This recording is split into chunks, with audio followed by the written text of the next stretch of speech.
వచ్చాడు. వాళ్ళతో చెప్తున్నాడు, నేను అబ్రహాము కన్నా ఎవరిని ఉన్నవాడిని. నేను అబ్రహాము కన్నా ముందున్నవాడిని కాదు, అబ్రహాము కన్నా ముందున్నవాడిని మాత్రమే కాదు, నేను ఆదాము అవ్వల కన్నా ముందున్నవాడిని. ఆదాము అవ్వల కన్నా ముందున్నవాడిని మాత్రమే కాదు, ఈ సృష్టికి ముందల ఉన్నవాడిని.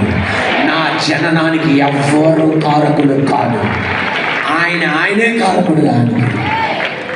యోహాను సువార్త 1:1, యోహాను సువార్త 1:1-2 గట్టి చదువుదాం. ఆది యందు వాక్యం ఉండేను, వాక్యము దేవుని యొద్ద ఉండేను. ఆ వాక్యం అంటే ఎవరు? యేసయ్య. వాక్యము దేవుడై ఉండేను, ఆయన ఆది యందు దేవుని యందు ఉండేను, సమస్తము ఆయన మూలముగా కలిగెను.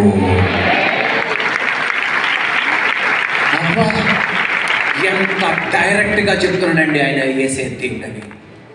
ఎస్, అబ్రహాముకి ముందులున్నవాడిని, ఆదాము అవ్వలకి మాత్రమే కాదు ముందులున్నవాడిని, సృష్టికి ముందులున్నవాడిని నేనే. ఇది యెహోవా సాక్ష్యం, నమ్మరు. ఆ తర్జుమా ఇది, ఈ తర్జుమా ఇది. రే నాయనా, నేను అబ్రహాం కన్నా ముందరున్నవాడని చెప్తే ఏం తర్జుమా కావాలి దీనికన్నా మించి నీకు? ఆ హీబ్రూ లాంగ్వేజ్లో అలా ఒత్తు పైకి లేసి సాకి దీర్ఘమిస్తే, కీకి దీర్ఘమిస్తే కీ అని పెట్టి, ఎస్ దేవుడు అన్నాడు, ఎస్ అన్నాడు, నేను అబ్రహాము కన్నా ముందలున్నవాడిని, సృష్టి ఆదాము అవ్వలకు మాత్రమే కాదు, వారికన్నా ముందలున్నవాడిని, సృష్టికి ముందలున్నవాడిని. నమ్ము. నమ్మకుండా రాళ్ళు చుడతావంటే నీ ఇష్టం, నేను తప్పించుకుంటా. ఈ రోజున మన మందిరంలో చెప్పేది, నువ్వు నమ్మితే నీకు స్తోత్రం, లేదు యెహోవా సాక్షులు చెప్పారన్నా అలాగుంది ఇలాగుందని అలాగే వెళ్ళు, అది నీ ఇష్టం. కానీ సత్యం ఆయన నోట్లో నుండి వచ్చింది, నేను అబ్రహాము కన్నా ముందున్నవాడిని.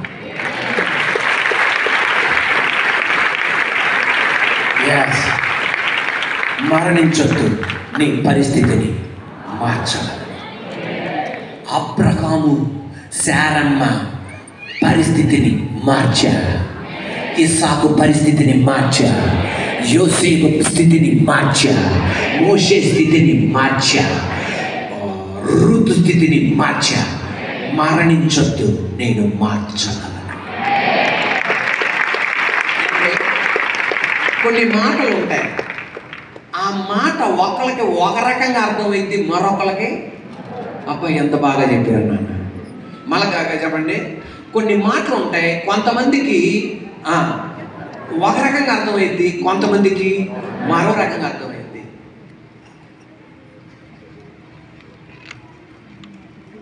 కలం ఏంటండి? కలం ఏంటిది? కలం. మలయాళంలో కలం అంటే క్లే పాట్, అంటే మట్టి కుండ. అదే హిందీలో అయితే కలం అంటే ఏంటమ్మా? పెన్. ఒకే మాట మలయాళీస్ ఒక రకంగా అర్థం చేసుకుంటున్నారు, హిందీ వాళ్ళు ఇంకో రకంగా లేదు. ఏ మాట? కలం. హిందీలో కరెక్టేనా? ఏదో ఒకటి లేదమ్మా. కలం అంటే ఏంటిది? మట్టి. మలయాళీస్ వాళ్ళకి, కేరళ వాళ్ళకి మట్టి కుండ, కానీ హిందీ వాళ్ళకి నోరు తెరలేంటమ్మా. మీరు నోరు తెరకపోతే నాకు డౌట్ అవుతుంది, కలం అంటే ఏం ప్రభావం అని. గట్టి చెప్పనా? కలం అంటే మలయాళంలో క్లేపాట్, మట్టి కుండ. అదే హిందీలో పెన్ అంటే రాసేది, రాసేది. అంటే ఒకే మాట రెండుగా అర్థం. మలయాళంలో చోర్, చోర్ అంటే అన్నం, హిందీలో దొంగ దొంగ దొంగ. గట్టి చెప్పండి ఒకసారి అంటారండి, దొంగ దొంగ. ఒకే మాట రెండు రకాలు. నాటి, NAUGHTY, నాటి. నాటి అంటే ఏంటండి? చిడిపోడురా, వీడు తొండ్రు రోడ్డురా, ఒక చోట ఉండడురా, అది గట్టి తిరుగుతాడు, నాటి బాయ్ నాటి కాదు అంటారు. కానీ NAUGHT, నాట్. నాట్ అన్న మాటకి అర్థం నథింగ్. ఏంటిదండి? 400 సంవత్సరాల క్రితం ఈ మాటకి అర్థం, నాటి అన్న మాటకి అర్థం నాట్. నాట్ అంటే నథింగ్. నథింగ్ అంటే శూన్యం. ఆడి బుర్రలో నథింగ్ రా, ఆ బుర్రలో నథింగ్ రా, దాన్ని ఏమనేవాళ్ళు? నాట్. కానీ ఇప్పుడు నాటిని ఎలా మార్చేశారంటే అలరోడు, చిలుపోడు. ఒకే మాట రెండు రకాలుగా అర్థమవుతుంది.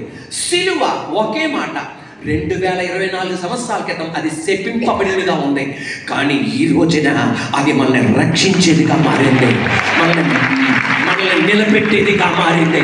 ఒకే మాట గమనించండి.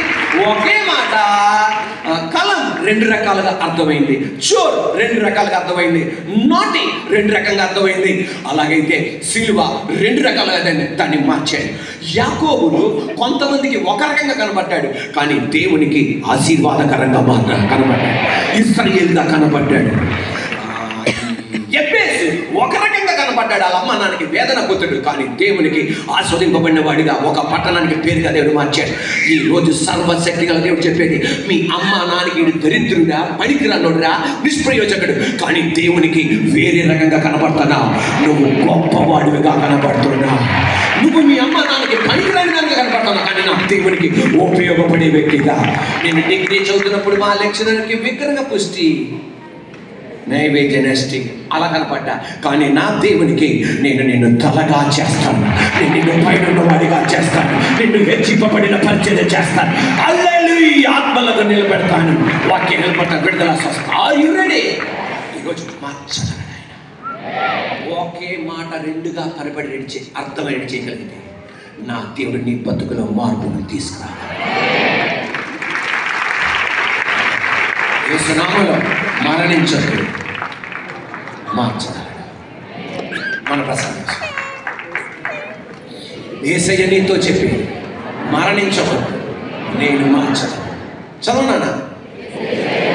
యేసయ్య నీతో చెప్పి మరణించవద్దు, నేను మార్చగలను. మనొకటో పారిపోకు, మార్చగలను. పెట్టి చదువునానా? పారిపోకు, మార్చగలను. ఇంకోసారి, బైబిల్ గ్రంథంలో మానవాళితో ఫస్ట్ అడిగిన ప్రశ్న అదేంటి తెలుసా? Where are you? దేవుడు అడిగిన ప్రశ్న ఏంటండి? Where are you? ఎక్కడ? పాస్ అయిపోయారు. మీరెవరు నిద్రపోవటం నాకు అర్థమైంది. ఈరోజు నా ప్రాణం తెప్పరిల్లింది. అమ్మ, ఎక్కడ అడిగాడు? ఆదాము అవ్వలతో అడిగాడు, వేర్ ఆర్ యు? అంటే దేవునికి వాళ్ళు ఎక్కడున్నారో తెలవదా? తెలుసు. మన హృదయంలో తలంపు పుట్టక ముందే మన తలంపు ఆయనకి తెలుసు. మన నోట్లో ఒక మాట రాకముందే ఆయనకి తెలుసు. నెక్స్ట్ ఏం ఆలోచిస్తున్నామో అది రాకముందే ఆయనకి తెలుసు. మరి ఎందుకు అడిగాడు వేర్ ఆర్ యు అని? దేవుని కొరకు అడగల, వారి కొరకు అడిగాడు. Do you know where are you? నువ్వు ఎక్కడున్నావో మీకు తెలుసా? ఎక్కడ ఉన్న వాళ్ళు ఈరోజు చెట్టు చాటును ఎందుకు దాక్కోవాల్సి వచ్చింది? Where are you? Where are you? ఈరోజు అదే ప్రశ్న నీకు అడుగుతున్నాడు, వేర్ ఆర్ యు? నువ్వు ఎక్కడున్నావు? ఎక్కడ ఉండవలసిన వ్యక్తివి నువ్వు ఈరోజు ఎక్కడ దాక్కుంటున్నావు? Wear are you? ఎందుకు అలా కుంగిపోతున్నావు? Wear are you? ఎందుకు అలా సతమతమైపోతున్నావు? Wear are you? నువ్వు ఎక్కడున్నావు? దేవుడు మరొక భక్తుడితో ప్రశ్న అడిగాడు, యోనా గ్రంథంలో యోనాతో, వేర్ ఆర్ యు గోయింగ్? ఎక్కడికి వెళ్తున్నావు? దర్శిష్కి వెళ్తున్నా. నిన్ను ఎక్కడికి వెళ్ళమన్నా? నిన్నవేకి వెళ్ళమన్నా. మరి ఎందుకు దర్శిష్కి వెళ్తున్నావు? నిన్నవే ప్రజలు మారరు, అందుకని పారిపోతున్నా. పారిపోకు, నేను మార్చగలను. అయ్యా, ఆ భాషను చెప్పేసారు, ఆ భాష నథింగ్. పారిపోకు, మనసు నేను, వారి మనసు నేను మార్చగలను. ఇంకొక ప్రశ్న, ఇదే ప్రశ్న యోనాను అడిగిన ఇదే ప్రశ్న దేవుడు అడిగాడు. ఎవరిని తెలుసా? హాగర్తో. From where you are coming and where you are going అడిగాడు.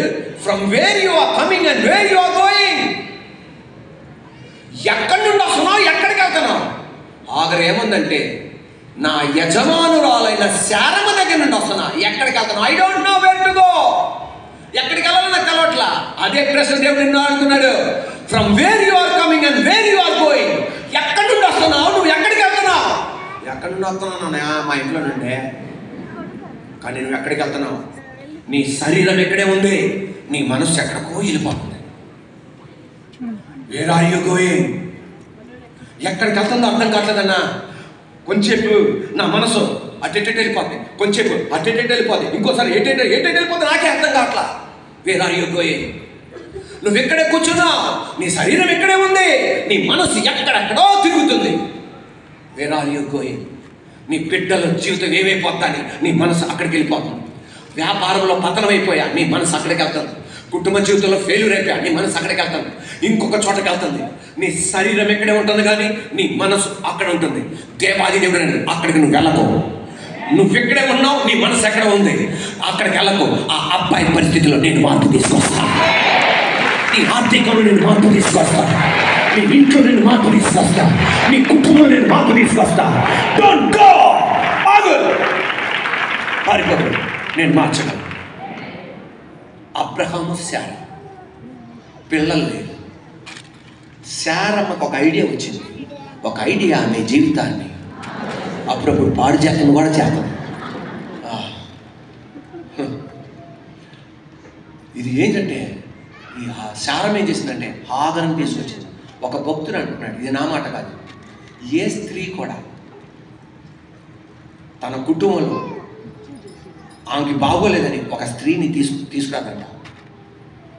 అయ్యో నేను స్త్రీ ధర్మం చేయలేకపోతున్నానే అని చెప్పి ఏ స్త్రీని కూడా ఇంటికి తీసుకురాదంట. కుటుంబ జీవితంలోనికి ఒక స్త్రీని ప్రవేశపెట్టదంట. అయ్యో నాకు పిల్లలు లేరని చెప్పి ఇంకో స్త్రీని ప్రవేశపెట్టదంట.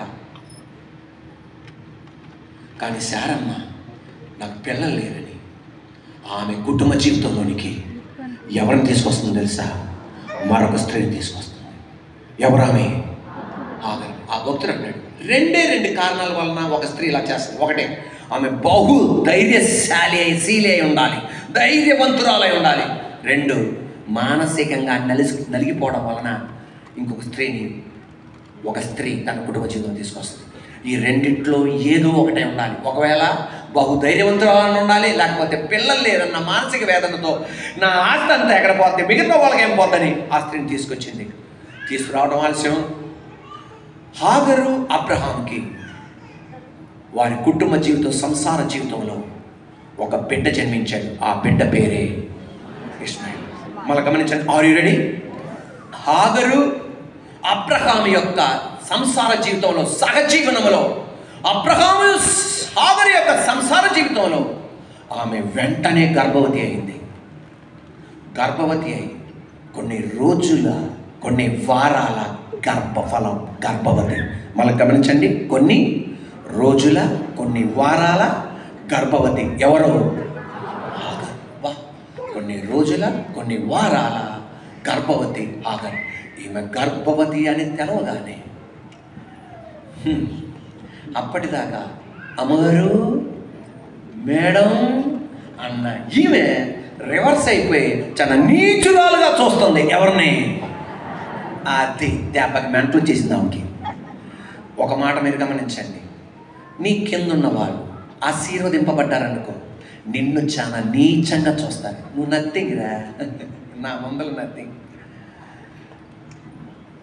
నువ్వు ఎవరికో ఒకరికి ట్రైనింగ్ ఇచ్చావు వ్యాపారంలో, షాపులో, కానీ ఆడి ఎక్కడో పెట్టేసి వ్యాపారం పెట్టేసాడు. ఆడు నీకన్నా అభివృద్ధి పొందాడు అనుకో, ఏం చేస్తాడు తెలుసు? నేను ఎలా చూస్తానంటే చాలా నీచంగా చూస్తాను. ఎస్, అయినా నువ్వు భయపడక్కర్లా. కృపగల దేవుడు నీతో ఉన్నాడు, దయగల దేవుడు నీతో ఉన్నాడు, కనికరం గల దేవుడు, కృపగల దేవుడు నాతో మనతో ఉన్నాడు. ఆయన సర్వశక్తి గల దేవుడు. నీచంగా చూడటం ప్రారంభించింది. నీచంగా చూడటం ప్రారంభించగానే శారమ్మకే బీపీ పెరిగిపోయి అబ్రహాముని పిలిచి, నా ఉసురు తగిలినదాకా.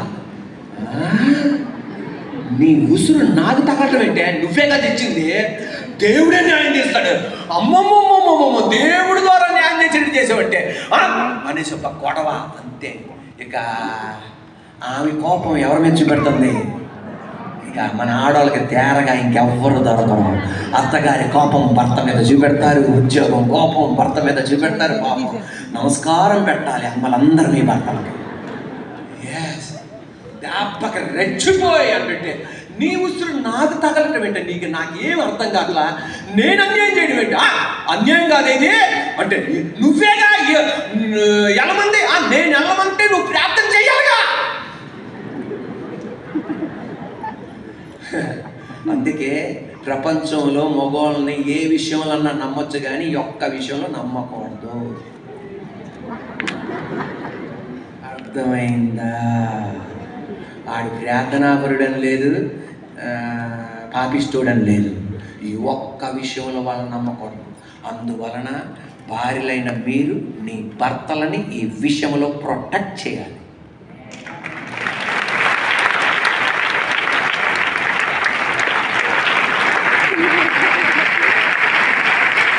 Are you ready? ఈ ఒక్క విషయంలో ఆమె ప్రొటెక్ట్ చేయాలి. అబ్రహాం లాంటి ఉతికి ఆరేసి అండేసింది. విశ్వాసుల ఈ ఒక్క విషయం మొత్తం గందరగోళం ఏర్పడుతుంది అనుకుంది ఎవరో శారమ్మ. మరీ ఎక్కువ టార్చర్ పెడితే వీళ్ళిద్దరు చంపేటట్టున్నారా? శారమ్మ సౌందర్యవతే, మంచి మాస్టర్ ప్లానర్. ఆమె మంచి మాస్టర్ ప్లానర్. ఎక్కువ తిడితే మా ఆయన సిగ్నల్ ఇస్తుంది.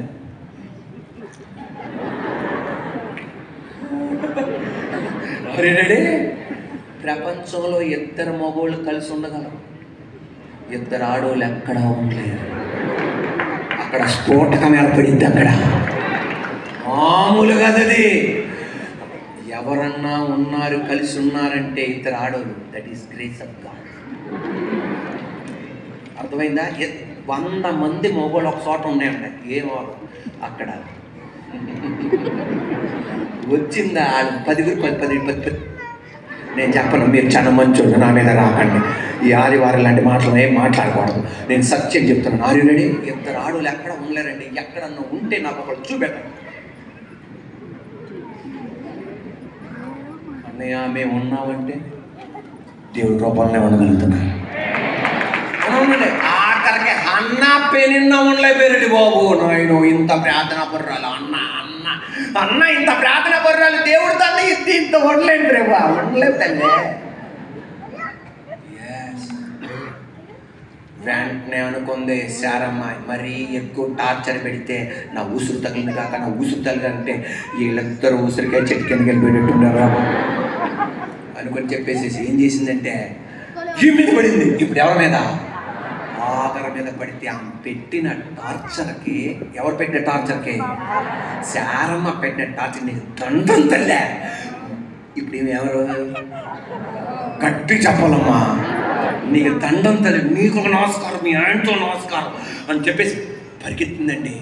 పరిగెత్తి అరణ్యంలోకి వెళ్తుండగా ప్రభు దూత ప్రత్యక్షమై అడిగింది, from where you are coming, where you are going? ఎక్కడి నుండి వస్తున్నావు, ఎక్కడికి వెళ్తున్నావు అనగానే నేను శారమ్మ దగ్గర నుండి వస్తున్నాను, నేను ఎక్కడికి వెళ్తున్నాను నాకు అర్థం కావట్లా. చూద్దాం ఆదికాండం 16:4 నుండి 11 దాకా. ఆదికాండం 16:4 నుండి 11 దాకా. గట్టిగా చదవండి, గట్టిగా. Are you ready? స్టార్ట్. అతడు ఆగరుతో పోయినప్పుడు అది గర్భవతి అయింది. అది తాను గర్భవతినైతినని తెలుసుకున్నప్పుడు దాని యజమానురాలు దాని దృష్టికి నీచమైనదా ఆయన. అప్పుడు మళ్ళీ చూడండి ఒక్క మాట, నీచమైన మళ్ళా దాని యజమానురాలు. దాని అంటే ఎవరు అక్కడ? ఆగరి యొక్క యజమానురాలు శారమ్మ. దాని దృష్టికి అంటే ఆగరి దృష్టికి నీచమైనదా ఆయన. ఓ నెక్స్ట్ దయచేసి. అప్పుడు సారాయ్ నా ఉసురు నీగుతా. మీరు అందరూ ఏమనుకున్నారంటే ఇప్పటిదాకా అన్నయ్య కావాలని అంటాడని. నేను కావాలని బైబిల్లో మాట ఏం అసలు ఆ యాక్షన్ చూడాలి, శారమ్మ యాక్షన్. గట్టి చదువున్నానా? అప్పుడు సారాయ్ నా ఉసురు నీకు తగులు, నేను నా దాసిని నీ కౌగిటకి ఇచ్చిన తరువాత తాను గర్భవతినైతేనని తెలుసుకున్నప్పుడు నేను దాని దృష్టికి నీచమైన దాన్ని అయితే నాకును నీకును యెహోవా అని అప్పుడు చేసినంత ఎవరో ఆడవాళ్ళతో. అందుకే జాగ్రత్తగా ఉండాలి మీరు. జాగ్రత్త అంటే అంత మంచోళ్ళు లేరు, వాళ్ళ కోపం అంతే. అంత భర్తల కోసం ప్రాణం పెడతారు, తేడా వచ్చిందా ఇంట్లో కప్పు పీకేస్తారు అంతే. భర్త కోసం ప్రాణం పెడతారు కానీ తేడా వస్తే ఊరుకోరాడు. అంత మంచి వాళ్ళమ్మా. గట్టి చదవనా? అందుకు అబ్రహాం ఇదిగో నీ దాసి.